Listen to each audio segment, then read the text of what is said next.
something that the town of Vegreville has taken serious for a long time, and we won a few awards over the years on just how we go about doing this. Phyllis and her staff here, and Dale and his department, and Tony, they keep up to date with everything that's new, programs that are being introduced, hopefully even some new government funding at times to help out with these programs.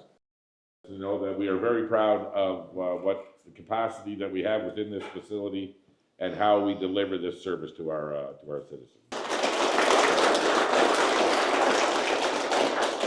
My name is Dale Lefebvre. I'm the Infrastructure Planning and Development Director for the town. So recycling is one of the pillars that we look after. Tony Timtitian, as I'm sure some of you have met just earlier today and for the rest of the conference, is the manager of municipal services, and Phyllis Sarita is our lead hand. She runs the VMRF with all of her staff.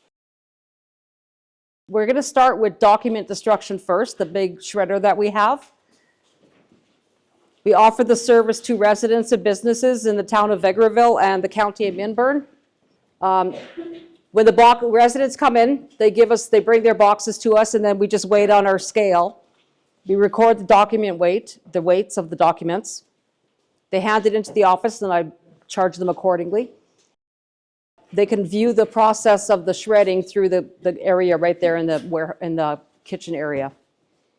It's secure documentation shredding, and that's also because everybody that is allowed back here goes through a clearance process and criminal records check, so we can validate that it's confidential paper shred. So what you drop off stays confidential, and like Phil said, if you want to witness it, which some companies have to witness it, they'll have someone just stand on the other side of the glass and watch it get processed.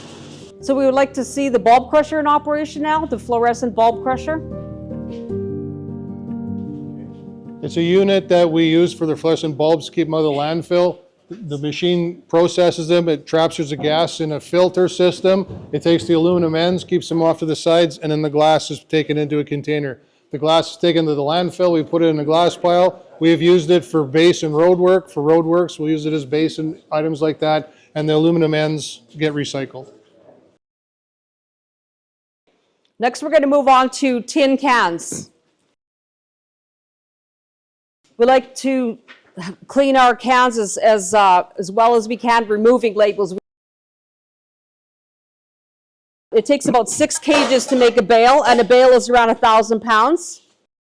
So at that end cage over there, we start with big sheets of aluminum foil and things like that that are large. And then the ending one here is large as well. Everything else in the middle, we stick in the middle of the bales when we run it through our baler. So when you look at it in the warehouse, you'll see it's compacted with a whole bunch of material to hold all the cans in place inside.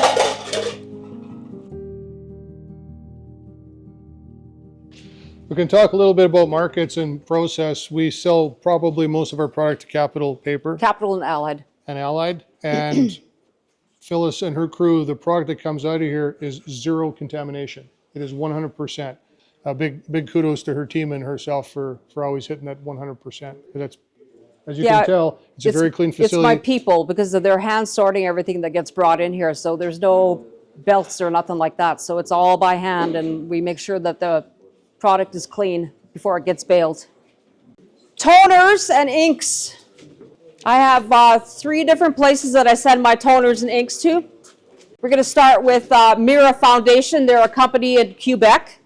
They take, for no cost, they'll take the brand name toners and inks like Brother, Lexmark, Samsung, Dell, Canon, and cell phones. We donate our toners to them, and they raise guide dogs for people with blindness or mobility issues or autism. So it costs a lot of money to raise a puppy so it's around $30,000 to raise a puppy. So we donated it. We just request shipping labels, and they send a carrier of their choice and pick it up for no charge. Then we also have Xerox toners from businesses and things like that. The big ones are the little ones. There's a company in Calgary that takes our toners from us as well, and that as well is no charge. They'll send it, they ship it pure later, so it's all good. Okay, batteries. Every battery, the tiny little lead acids, the alkalines, the lithiums, the rechargeables, things like that. The lithiums, the 6 volt, guys like this, And the rechargeables, I bag all the time. Other than that, if they're clean and they're good, they just go straight into a container. Automotive and oil containers and number 2 HDPE plastics. We have a company in Nisku that comes probably Is 2 it or 3 heavy? times a I'm gonna month. hold it up and show everybody. Yeah. All this stuff. Number 2 plastics from RPM Environmental in Nisku. They'll come and they'll take the plastics for no charge and your automotive containers. Just call them up. They're in Nisku locally. They'll bring you a tote or they'll bring you bags. Okay. We have a recycling truck in the town of Veg that goes around 3 days a week and brings recycling. There's blue bins around behind everybody's house and blue rollouts for people that have cul-de-sacs that don't have alley access. All those things are picked up and brought here and dropped on the floor, as you can see by what we have left there, and hand sorted into different product. They're sorted into cardboard, newsprint, office whites, film plastic, solid plastic, and tins. Everything's stored in cages after it's sorted, and then when we have enough cages, we make a bale. We run a bale through. As a consumer, we should know when we buy this or get rid of this, well, landfill or does it have a home? That would be the first step in recycling, in my opinion. Yeah, and that's where we're hoping EPR goes to down the road, right? But you're right. So what we're trying to do locally is local education through our advertisements, our websites, and we talk about whatever issues Phyllis is having. Sometimes she gets some product brought on and it ends up in the truck on the floor. That's contamination. It can be hypodermic needles. It could be deer hides. It could be who knows what you're getting. Diapers. And diapers. And then we go back out through social media and try and educate the public that this is what you can do and here's how we like it done. So the central drop-off is set up in a way that our next step for public is to educate that if you could, we'd like your newsprint in one recycling bag and maybe all your plastics in another and then maybe your cardboard in another instead of all commingled in one, because you can appreciate the hand sorting here it's all day, every day, and it's a lot to go through, especially residential. We're happy they're putting all recycled products in. It's just so much easier if your tins are in one and your paper's in another and you know what I'm saying, your plastic's in a different one. It makes it faster for them for sure.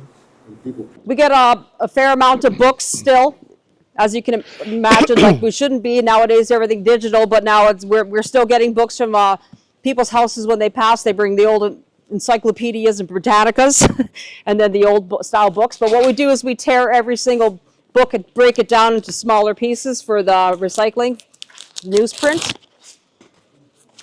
So the paperback is recycled as well on the book, but the hard covers are not. So you can see our bales from when we were in the shredding room. This is a white office paper bale. We put mapping on the outside to contain all the shreddies on the inside. This is a film plastic bale. And this is the tins we were talking about earlier, how it's nicely contained. Yeah, we ship all of our products straight from here to Edmonton. We have a contractor we use locally that takes our product. It's our trailers, his truck, and he picks it up and he hauls it to the city for us for a fee and drops it off that way. We have an electronic site at the landfill and a paint exchange building. You guys will see that shortly when you leave for your tour. When we go to process our electronic waste once a week, we go out there, and if anybody happens to leave a tower or a laptop or a notepad or notebook or an iPad, we bring it back here. There's been numerous occasions where the C-can was broken into and things were taken. So we just bring it back here in the day. We ship our e-waste, we load it up in a cage and send it off to Quantum. All right, what we're going to do is watch the operation of the forklift. He's going to dump 2 of these plastic containers in the hopper. That's the last 2 that it'll take to actually finish the plastic bale that's in the horizontal baler. And then we'll kick one out and tie it for you. If you've got time to stick around, that'd be awesome. So let's just stay back away because he's going to back up.